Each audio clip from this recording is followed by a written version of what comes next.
Maths अब scoring नहीं रहा है। यही एक मिथ है जो हम ये सोच के ले लेते हैं। मैं हूँ मैथ्स बैकग्राउंड से, इसीलिए मैंने मैथ्स ऑप्शनल लिया था और मैंने अभी आई थिंक ये 3rd मेंस दिया मैथ्स ऑप्शनल से।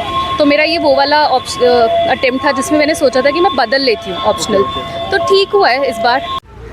Hello everyone, welcome to UPSC live 23। Guys, आज हम यूपीएससी ऑप्शनल का जो पेपर उसके सेंटर पे हैं। तो आज जो बच्चों का एग्ज़ाम छूटा अभी, तो उससे पूरी बात करेंगे किस तरीके से पेपर गया। और ऑप्शनल जो है कि एक अहम रोल होता है ऑप्शनल में कि किस तरीके से जो आपका नंबर जो इंक्रीज़ करता है आपके इंटरव्यू के लिए क्वालिफाई करेंगे, वो मेन आपका ऑप्शनल होता है।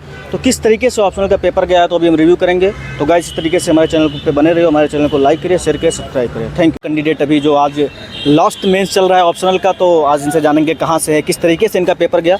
तो आप सर सबसे पहले कहाँ से हैं? मैं गोरखपुर का रहने वाला हूँ, यूपी में। अच्छा, तो आपका ये कौन सा मेंस है और आपने कोई कोचिंग लिया, सेल्फ स्टडी?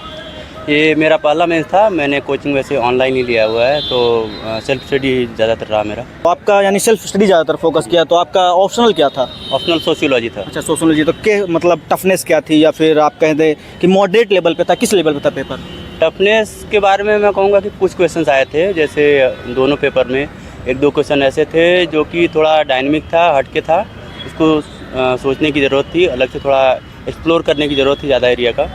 तो और एक वहीं पे आंसर बनाने की ज़रूरत था। बाकी कुछ डायरेक्ट क्वेश्चन भी थे।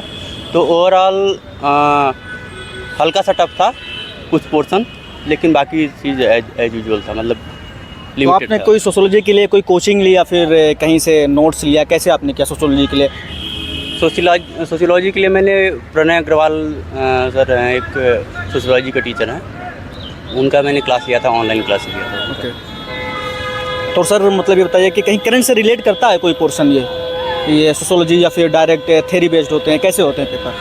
कुछ थ्योरी बेस्ड भी होते हैं, जिसमें मतलब जैसे क्या होता है कि डायरेक्ट थ्योरेटिकल पार्ट जो भी ऑलरेडी स्टडी हो चुकी हैं वो सब चीज़ें होती हैं। बाकी कुछ चीज़ें ये यूपीएससी चाहता है कि आप रिलेट करें उन थ्योरीज़ को करंट से, और प्रेजेंट टाइम में सोसाइटी के ऊपर क्या इम्पैक्ट है, या तो उससे उसका क्या इम्पैक्ट पड़ सकता है। ये सारी चीज़ें आपको रिलेट करने का एक कैपेबिलिटी रखते हो, इसके लिए भी बहुत सारे क्वेश्चन रहते हैं। तो आपने ऑप्शनल सोशियोलॉजी लिया, तो कहीं जीएस में आपका कहीं उसका रोल दिखा आपको? जीएस का रोल तो होता ही है, जीएस का रोल इसमें भी आता है, और सोशियोलॉजी का रोल जीएस में भी आता है। जैसे इंडियन सोसाइटी है आपका जीएस 1 में, तो उसमें सोशियोलॉजी यूज हो जाता है। और सोशल इशूज़ हैं जीएस 2 में, उसमें सोशियोलॉजी यूज हो जाता है। बाकी सोशियोलॉजी के डेटाज और फैक्ट्स जो हैं हम मतलब जीएस के डेटाज और फैक्ट्स जो हैं हम सोशियोलॉजी में यूज कर लेते हैं। तो आप जो है मतलब किस तरीके से देखते हैं मेंस को, पूरे मेंस को आप किस तरीके से देखते हैं कि आपका मीडियम क्या था, और मतलब कैसे आपने तैयार किया पूरे मेंस को? मेरा इंग्लिश मीडियम था, और मेरा ज़्यादातर 75% फोकस रहा था आंसर राइटिंग पे, ताकि एक मेरा पैटर्न बन जाए लिखने का। 3 आवर के अंदर में एक मतलब एफिशिएंट वे में मेरा पेपर कंप्लीट हो जाए। और मैंने मतलब अगर मतलब कंपेयर करेंगे तो 60 to 65% मैंने दिया आंसर राइटिंग को, और 35 to 40% मैंने दिया स्टडी को फोकस। और उससे मुझे लगा कि मेरा एफिशिएंट एफर्ट था, मतलब एफिशिएंट यूटिलाइजेशन हो पाया मेरे मतलब पूरे टाइम का प्रीलिम्स के बाद। तो आपने मतलब आंसर राइटिंग सेल्फ स्टडी किया, फिर कहीं आप गए, या किस तरीके से मॉडल आंसर किस तरीके से देखा आपने? नहीं, मैंने जैसे सोशियोलॉजी के लिए 2 टेस्ट सीरीज लिया हुआ था, और 2 टेस्ट सीरीज मेरा इसके लिए भी था, जैसे क्या नाम है जीएस के लिए भी। तो हालांकि सेंटर पे जाने में ज़्यादा टाइम लॉस होता है, तो मैं ऑनलाइन ले लिया हुआ था, और लाइब्रेरी में बैठ के ही मैं तो आप करंटली यहीं दिल्ली में ही रहते हैं, कहाँ पे रहते हैं अभी? करंटली तो मैं यहीं पटेल नगर में ही हूँ। अच्छा, जो एक मतलब बता दो गाइस, पटेल नगर जो है राजेंद्र नगर के पास में पड़ता है, जो यूपीएससी का हब है, जो टॉपर्स निकलते हैं लगभग वहीं से निकलते हैं। तो आप भी ईश्वर करें कि आप फॉर मेंस सेलेक्टेड हो और फाइनली आपका नाम आया। Thank you sir. Thank you. Okay, thank you. Candidate हैं तो इनसे हम बात करेंगे, थोड़ा सा आगे आ जाइए कैमरामैन। तो बात करेंगे किस तरीके से ऑप्शनल पेपर फर्स्ट गया और पेपर सेकंड गया, क्योंकि अभी मैथ जो है आजकल बहुत स्कोरिंग बन रहा है। तो आप मैम कहाँ से हैं सबसे पहले? मैं सोनीपत से हूँ। अच्छा, सोनीपत से। तो आपने कहीं से तैयारी की या फिर यहीं से? मैंने कोचिंग ली थी, और मैं अभी एक रजनीश सर है अन अकेडमी पे, उनसे कोचिंग ले रही थी। पर आई थिंक मैथ्स अब स्कोरिंग नहीं रहा है। यही एक मिथ है जो हम ये सोच के ले लेते हैं। मैं हूँ मैथ्स बैकग्राउंड से, इसीलिए मैंने मैथ्स ऑप्शनल लिया था और मैंने अभी आई थिंक ये 3rd मेंस दिया मैथ्स ऑप्शनल से। तो मेरा ये वो वाला अटेम्प्ट था जिसमें मैंने सोचा था कि मैं बदल लेती हूँ ऑप्शनल। तो ठीक हुआ है इस बार, देखते नहीं, हैं। पिछली बार तो अभी 2022 में तो काफ़ी अच्छे 320 नंबर गए हैं। 2022 में मैंने ड्रॉप किया था, पर मेरे पहले दोनों बार ही काफ़ी कम थे। मेरे रादर जीएस में काफ़ी सही मार्क्स थे, तो मेरे को था कि मुझे कोई और ऑप्शनल ले लेना चाहिए। पर ठीक है, मैंने एक और ट्राई दिया, अभी देखते हैं। ठीक हुआ है। तो किस तरीके से पेपर फर्स्ट और पेपर सेकंड को, अगर मॉडरेट था, लेंदी था, किस तरीके से था? आई थिंक ठीक था। पेपर 1 मुझे थोड़ा लेंदी लगा कंपेयर टू पेपर 2। बाकी जैसा आता है वैसा ही था, ऐसा नहीं था कि कुछ बहुत अलग हो, और ठीक था। मतलब तो आपने अभी pattern जो है same। 2-3 मेंस दे रही हैं, तो आप जो है किस तरीके से जीएस बताएंगे कि किस तरीके से बच्चे तैयार करें? क्योंकि हमारा जो चैनल है ओनली यूपीएससी का, इस पे काफ़ी सारे आईएएस, आईपीएस, कमिश्नर, डीआईजी तक, तो आप किस तरीके से बच्चों को मतलब कहना चाहेंगे कि आप यहाँ से कर लीजिए, सेल्फ स्टडी वाले स्पेशली? मैं यही बोलूँगी कि स्टिक टू द बेसिक्स, कि बेसिक जितने अच्छे हैं आप उतना ही मतलब अच्छे से कर पाते हो, क्योंकि जितना रिसोर्सेज बढ़ाते हो रिवीजन हो नहीं पाती है।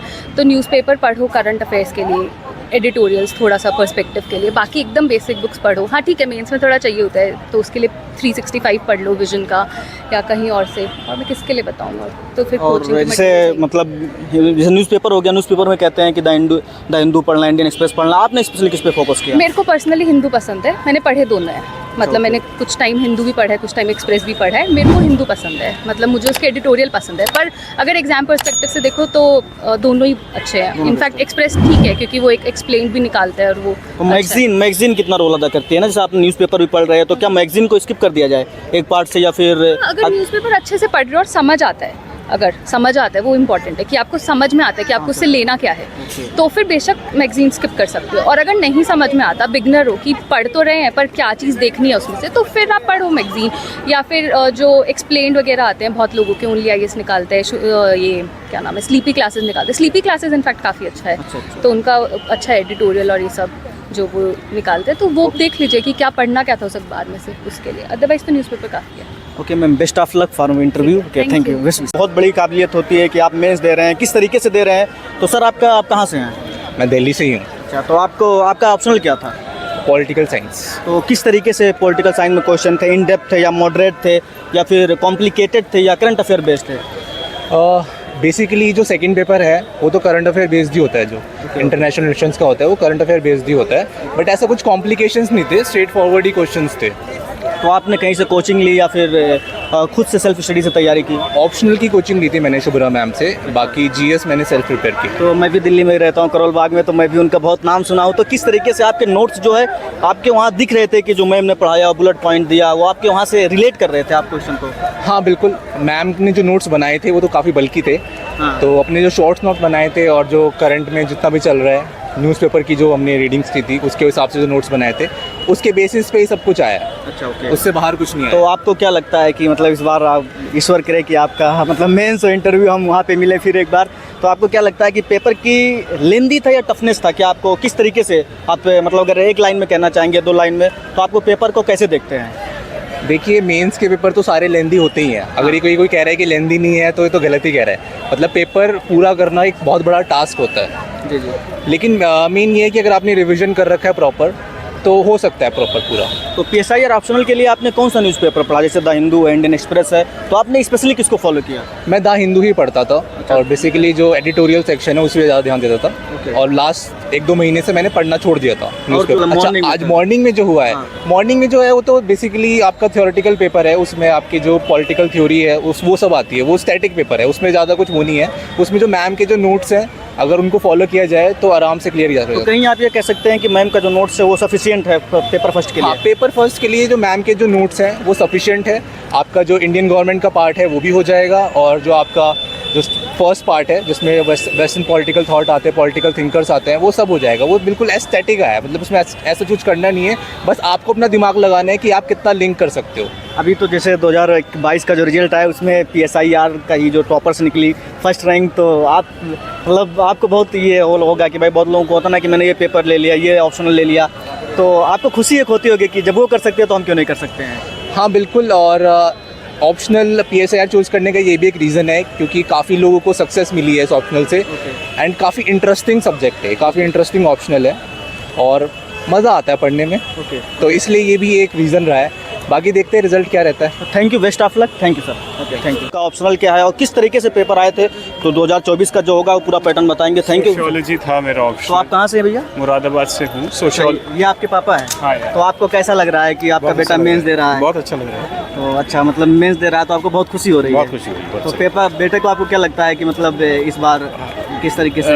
बेटा बहुत जो समझदार है, पढ़ाई में बहुत अच्छा है और ईश्वर की कृपा होगी, इसका सिलेक्शन होगा। Okay okay, thank you uncle, thank you, best. इनसे आप पूरी हम जानकारी करेंगे कि किस तरीके से इनका पेपर गया है, क्या है और टॉपिक कहाँ से आए थे। तो सर सबसे पहले आप कहाँ से हैं? मैं पानीपत से हूँ बेसिकली तो आपका ऑप्शनल क्या था? Optional geography. अच्छा, ज्योग्राफी था। तो किस तरीके से आपको क्या लगता है कि पेपर की टफनेस क्या थी, क्वेश्चन कहाँ से थे, क्लाइमेट से थे, कहाँ से किस तरीके से थे? पेपर काफ़ी मतलब मॉडरेट लेवल का था और सिलेबस से ही था मेनली, मतलब आउट ऑफ सिलेबस ऐसा कुछ खास नहीं था। और टॉपिक्स मतलब कुछ मतलब अपीयरेंस जनरल थी, लेकिन वो पर्टिकुलर ज्योग्राफी के टॉपिक्स थे। अच्छा अच्छा, तो अब और जो है ज्योग्राफी मतलब किस तरीके से, क्लाइमेट से, ओशिनोग्राफी से, कहाँ से थे पेपर? सभी मतलब पोर्शन से, ओशिनोग्राफी से भी थे, क्लाइमेटोलॉजी से भी थे और जियोमॉर्फोलॉजी से भी थे और इंडियन ज्योग्राफी का सेकंड पेपर था, उससे भी सभी क्वेश्चंस थे। तो क्या आपको पेपर इस तरीके से लगता है कि करंट अफेयर कुछ उसमें इंक्लूड किया गया या फिर उसमें काफ़ी हद तक जो है इंक्लूडेड थे। तो कितने लेवल तक करंट अफेयर था? 1 साल का था, 1.5 साल का था, कैसे करंट अफेयर था? करंट अफेयर्स अराउंड 1 साल के आसपास का ही था, ज़्यादा मतलब दूर पीछे का नहीं था, 1 साल इसके आसपास का ही। ओके, तो मैं आपसे दुआ करूंगा कि आपका इंटरव्यू